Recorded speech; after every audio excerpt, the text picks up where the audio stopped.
The cameras caught everything, the oil spreading across the water in slow, iridescent ribbons, the woman walking away without looking back, and the pool, the one Callum Dreyer had spent 11 years building into the centerpiece of his family's lakeside property, turning black beneath the August sun.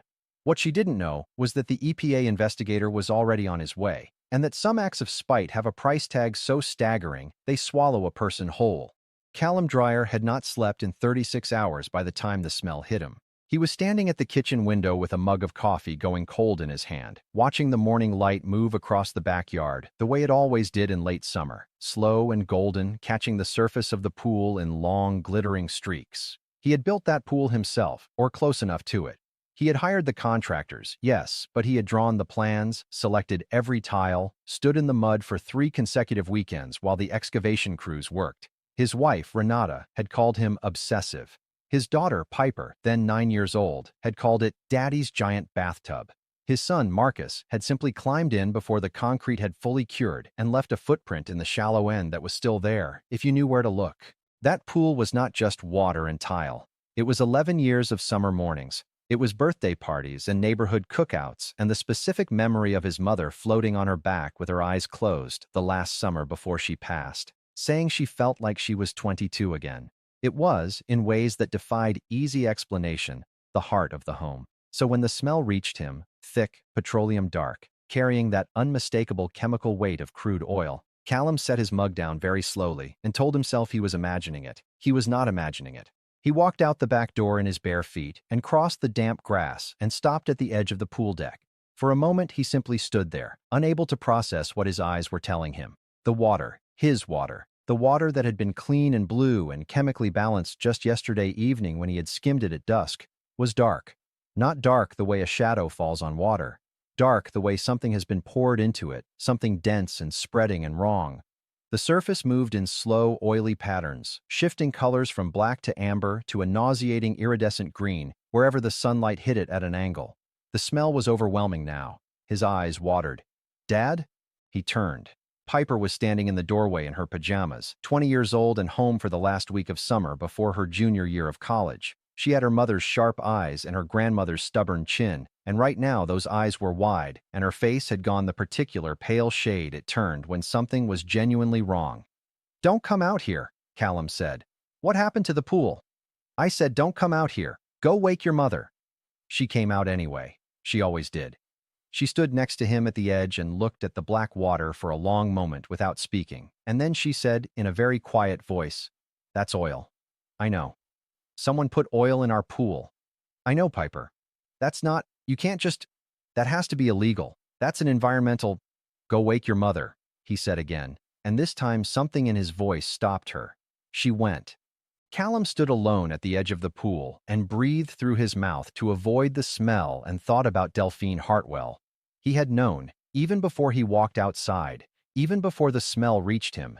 He had known the way you know things when the evidence has been building for 2.5 years and you have simply been refusing to look directly at it. Delphine Hartwell lived in the white colonial on the other side of the hedge, a fact that had once seemed entirely neutral and had since become the organizing disaster of his domestic life. She was 53 years old, divorced, and possessed of a grievance so outsized and so relentlessly nurtured that it had, over the course of the past 2 years, consumed what Callum understood to have once been a relatively normal human being. It had started with the hedge. The hedge between their properties was old, older than either house, a thick run of arborvitae that had been planted by the previous owners sometime in the late 80s and had grown over the decades into a dense green wall approximately 8 feet tall. When Callum had bought the property, the hedge was explicitly identified in the survey as sitting precisely on the property line, split evenly between the 2 lots. For 11 years, this had meant nothing to anyone. Both households occasionally trimmed their side. Both households occasionally did not. It was a hedge. It was, by any reasonable measure, not worth caring about. Delphine Hartwell had moved in 2.5 years ago and had immediately begun caring about it with an intensity that Callum found, at first, mildly baffling, and then, as it escalated, genuinely alarming. It had started with a letter, a formal, typed letter delivered to his door on a Monday morning, informing him that several branches of the hedge were extending over the property line by what she estimated to be between 4 and 7 inches, and requesting that he address this within 30 days. Callum had read this letter twice, put it down, picked it up again, and then gone outside to look at the hedge and try to identify the offensive branches, which he could not do because arborvitae does not grow in a way that makes individual branches easily identifiable. He had trimmed the hedge anyway, as a gesture of goodwill. He had written a friendly note and left it in her mailbox. He had thought that was the end of it. It was not the end of it. What followed were 2 years of escalating incidents that Callum had documented with increasing thoroughness in a folder he kept in the bottom drawer of his desk. Complaints to the city about his outdoor lighting. A surveyor Delphine had hired who came and stood at the property line for 3 hours on a Saturday and ultimately confirmed what the original survey had said. A noise complaint filed with the county sheriff's office after Piper's 19th birthday party, which had ended at 9:45 in the evening. A letter from Delphine's attorney disputing the precise location of the property line by 3 inches. Callum's own attorney responding. Delphine's attorney responding to that. A series of certified letters. A mediation session that Delphine had requested and then refused to participate in meaningfully. And then, 8 months ago, the vandalism had begun. A bag of lawn fertilizer dumped over the fence into his yard. The concentrated kind, the kind that burns grass when applied incorrectly. His back gate unlatched and left open on a night when he knew it had been shut, though he couldn't prove who had opened it. A garden hose that appeared to have been cut about 2 feet from the spigot. These were things he could not prove, not definitively, not in a way that would satisfy a police officer. And the one time he had filed a report, the officer had been polite but had made it clear that a cut hose and a bag of fertilizer did not constitute evidence of a crime. Callum had installed cameras 6 months ago, 4 of them. He had done it quietly, had said nothing to Delphine about it, had simply had a company come out on a Tuesday while she was at work and mount them at the 4 corners of his property with overlapping fields of view that covered the entire fence line, the back gate, and both sides of the pool deck. He had done it because he was a thorough man who had learned over the previous 18 months to be a prepared one. He pulled out his phone now, standing at the edge of his ruined pool, and opened the security app. The footage from the previous night was there. 2:47 in the morning, the backyard dark and still, and then motion at the far end of the fence line near the corner where the arborvitae was thinnest. A figure in dark clothing, moving quickly and deliberately. A large container. It looked like a 5-gallon jug, maybe larger, the kind you could get at any hardware or agricultural supply store. The figure crossing to the edge of the pool, tipping the container, the liquid coming out in a heavy, continuous pour, dark even in the low-resolution night vision footage, the oily pattern beginning to spread. The figure turned once, briefly, before leaving. The camera angle was not perfect. The face was partially obscured by the hood of a dark jacket, but the build was right. The walk was right. And on the right wrist, catching the light for just a fraction of a second, there was a distinctive piece of jewelry, a wide silver cuff bracelet that Callum had noticed on Delphine Hartwell's wrist at a neighborhood association meeting 4 months ago because it was unusual, the kind of piece you don't forget. He stood there with his phone in his hand and the smell of petroleum saturating the morning air and thought, with a clarity that surprised him given the adrenaline currently moving through his body, about consequences. He had been patient. He had been reasonable. He had gone through the proper channels, and the proper channels had produced nothing but paperwork and legal bills. He had believed, in a vague and somewhat naive way, that reasonable people in the end preferred resolution to conflict, that Delphine Hartwell would at some point exhaust her grievances and move on. He understood now that he had been wrong about this. Some people do not move on. Some people, once they have decided that a wrong has been done to them, will pursue the correction of that wrong past the point of reason, past the point of proportion, past the point where any outside observer could look at the situation and identify the original wrong as the controlling fact rather than the accumulated response to it. Delphine Hartwell had poured oil into his pool. She had not poured it onto his deck, she had not poured it onto his lawn, she had poured it into a body of water, and she had done it at 2:47 in the morning, and she had walked away, and Callum Dreyer knew enough about environmental regulations from his years working in commercial real estate to understand that what she had done was not a civil matter. He went inside. Renata was in the kitchen, still in her robe, having been briefed by Piper, her face set in the particular expression of controlled fury that Callum had come to know over 19 years of marriage as the one that meant she was deciding how angry to be before she let herself feel it. "Tell me," she said. He showed her the footage.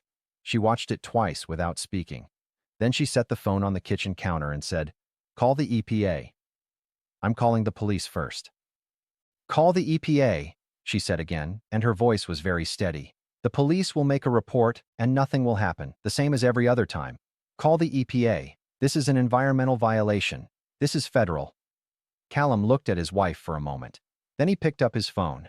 The local police did come. He called them too because the footage constituted evidence of criminal trespassing and malicious damage to property, and he was not leaving any stone unturned.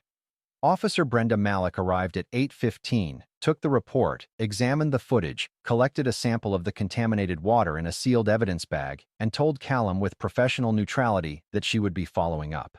She did not seem optimistic. She had the expression of someone who had seen many neighbor disputes and resolved very few of them to anyone's satisfaction. But by the time Officer Malik left, Callum had already left a detailed voicemail for the EPA's Regional Emergency Response Line and had also called his attorney, Gerald Fitch, who had answered on the second ring and had listened to the summary without interrupting and had then said, in a tone that suggested he was sitting up straighter, "How much oil?" "I don't know exactly. The pool holds 30,000 gallons. I'm estimating 5 gallons of oil, maybe more. The whole surface is covered." "Crude oil? Petroleum?" "It smells like motor oil or something similar. I won't know more until we get it tested." "All right," Gerald said.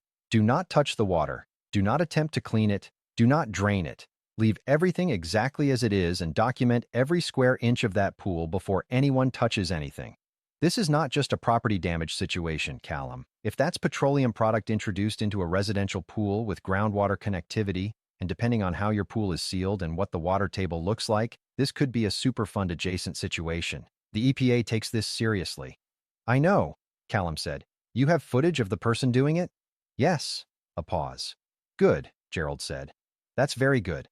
Callum spent the next 2 hours documenting the pool. He photographed it from every angle. He shot video. He photographed the fence line, the corner where the figure had entered, a section of flattened grass that showed where someone had crossed. He labeled the photographs by timestamp and location in a folder on his phone and backed them up to the cloud immediately. He was a thorough man. He had always been a thorough man. It was the thing that had made him successful in commercial real estate and the thing that had made him, in his worst moments, exhausting to live with, according to Renata's most pointed complaints.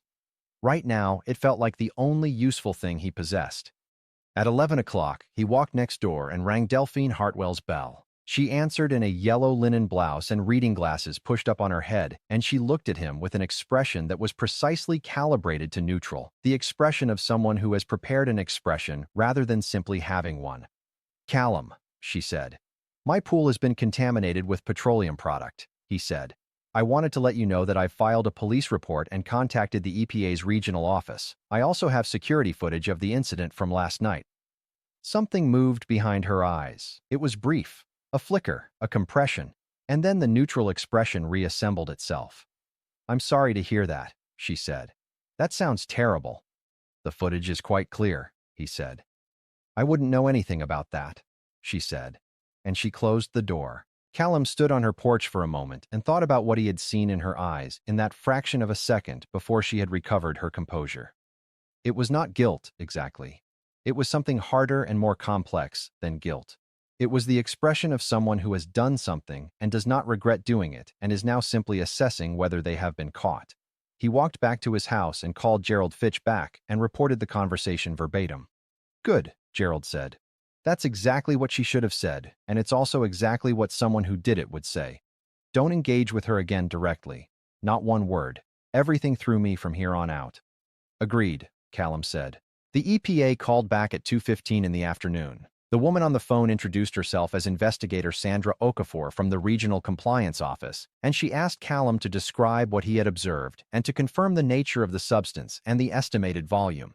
She spoke in the clipped, efficient way of someone who had conducted many such conversations and had learned to gather information quickly. When Callum finished, she said, "We'll have someone out to you by Friday. That's 3 days from now." "I understand that, Mr. Dreyer. I want to clarify what we'll be looking at. A petroleum discharge of that volume into a residential pool creates potential groundwater contamination concerns depending on the pool's construction and the local hydrology. We take that seriously. I also want to ask you, you mentioned you have footage.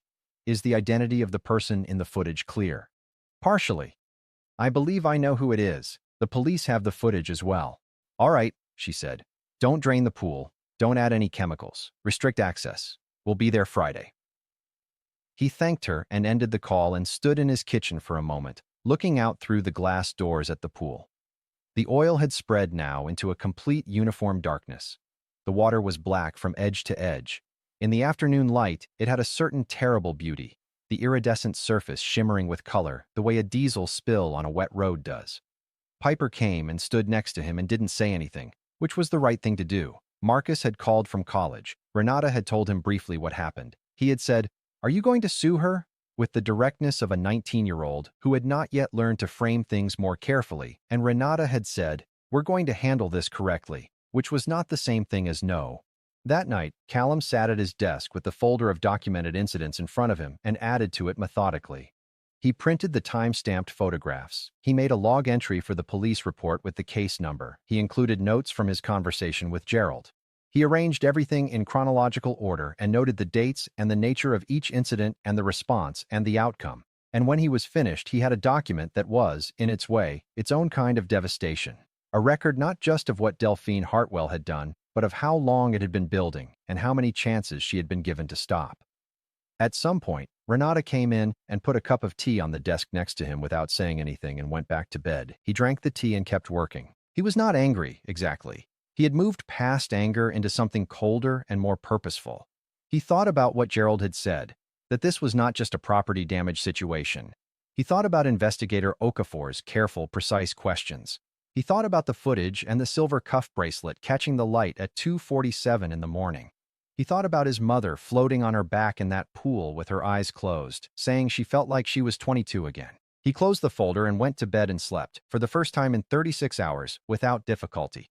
The EPA arrived on Friday morning. Not one investigator. 3. Investigator Okafor, taller than her phone voice had suggested, with a measured, methodical manner and a clipboard she didn't actually need but seemed to use as a way of giving herself time to think, came with 2 colleagues, one of whom carried testing equipment in a large black case, and the other of whom was introduced as a hydrologist from the Regional Environmental Assessment Division. They were polite, professional, and thorough in a way that Callum found deeply reassuring. The thoroughness of people whose thoroughness has institutional weight behind it. They spent 4 hours at the property. They tested the pool water and collected samples in sealed, labeled containers. The hydrologist spent a long time studying the pool's construction specifications, which Callum had retrieved and printed, and then walked the perimeter of the property looking at soil samples and consulting a map of the local water table. The third investigator, who said almost nothing and wrote a great deal, documented the fence line and the entry point and the section of flattened grass and photographed everything. Okafor herself watched the security footage 3 times on Callum's laptop and asked him to identify the bracelet, which he did, and asked whether he had photographs of the neighbor wearing it, which he did not, and made a note on her clipboard. When they were finished, Okafor stood at the edge of the pool deck and looked at the ruined water and said, "I'm going to be straightforward with you, Mr. Dreyer. The preliminary test results suggest what we're dealing with here is petroleum-based motor oil, the kind used in gasoline engines. The volume is higher than your initial estimate. We're looking at approximately 8 to 10 gallons. In a residential pool of this size, that creates a significant contamination concern. More importantly, this pool was constructed in 1998, which predates the current liner sealing standards, and we have some concerns about potential seepage into the surrounding soil and groundwater." Callum felt the specific cold feeling of a bad situation becoming a worse one. What does that mean in practical terms? It means we're going to need to conduct a full environmental assessment of the soil around the pool and potentially the groundwater in this section of the neighborhood. That's going to take time. In the meantime, the pool will need to be professionally remediated. Full drainage, decontamination of the pool surface, disposal of the contaminated water in accordance with hazardous waste regulations. You should not attempt to do any of that yourself. We'll provide